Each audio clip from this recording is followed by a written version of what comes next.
جنرال دوستم محمد اشرف غني ته سخت اخطارونه ورکړي. دا چې څه یې ویلي مطلب تر پایه راسره وګورئ. ګرانو لیدونکو السلام علیکم. د افغان ولسمشر محمد اشرف غني لومړي مرستیال جنرال عبدالرشید دوستم د سې شنبې په ورځ پر ولسمشر غني سخت نیوکې وکړې او ګواښ یې وکړ چې که ولسمشر په خپل چلند کې بدلون رانولي نو پایلې به د افغانستان لپاره ښې نه وي.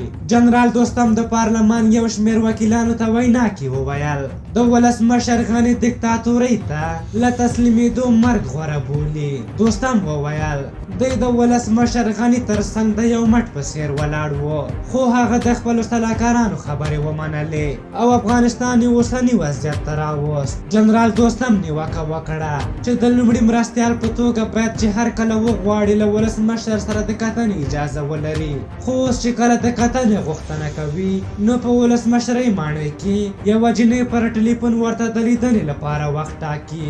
نوموړي د کندوز وروستۍ پیښې ته په اشارې سره وویل دې خبرې اندېښمن کړی چې د ولسي خلکو پر ضد ټانګونه راایستل کیږي او خلک په کنداغونو وهل کیږي. جنرال دوستم ګواښ وکړ چې که بیا کوم عام وګړی په کنداغ ووهل شو یا یې پر وړاندې د زور نه کار واخیستل شو نو وضعیت به د ډاکټر نجیب له دورانه هم بدتر شي. جنرال دوستم ولسمشر غني ته په اشارې سره وویل موږ په دې نشنلستي چلونو پوهیږو، که ته هم فکر کوې چې په دې کارونو به موږ وځپې نو بیا درته وایم چې پر خپل تابوت په خپله میخ ټک وهې.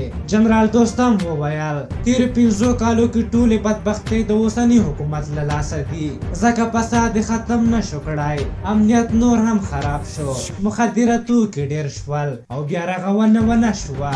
جنرال دوستم د تېرو ولسمشریزو ټاکنو د پایلو په سر روانو ناندروی ته هم اشاره وکړه. نوموړي وویل اوس هر څوک پوهیږي چې اشرف غني په دې ټاکنو کې درغلي کړې ده. په هر حال جنرال عبدالرشید دوستم د 2014 کال د ولسمشرۍ په ټاکنو کې د ولسمشر محمد اشرف غني لومړی مرستیال و او د سمودې لپاره یې په عادي ډول خپله دنده ترسره کړه، خو له یو شمېر خپلمنځي جنجالونو او د محمد اشچي د جنسي ځورونې په قضیه کې له تورنېدو وروسته جنرال دوستم د سمودې لپاره ترکیې ته ولاړ چې بیا تېر کال هېواد ته راستون شو.